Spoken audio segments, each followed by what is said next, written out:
Good morning mga boss. Amo. Ayan po. Grabe ang ganda ng Ang ganda ng pagka liwanag ng araw.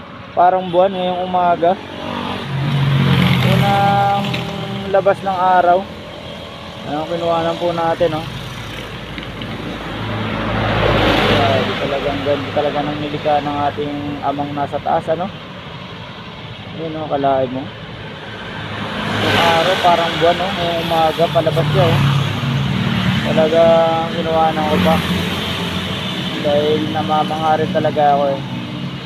Hindi mo mapapansin kapag sobrang busy ka sa buhay, pero pag bibigyan mo ng time at saka pagkakataon na ano yung mga binigay ng ating ama sa taas, oh. Ayan, oh. Yung mga nilikha niya ang gaganda, hindi lang natin nabibigyan ng pansin sa sobrang busy natin sa buhay at saka sa mga obligasyon natin. Pero akalain nyo, ito super ganda.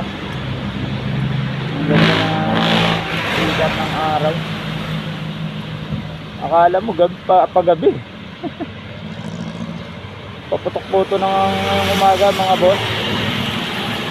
Kaya sa mga nawawala ng pag-asa at sa mga na-stress sa buhay, isipin nyo, ayan, may bagong umaga, diba?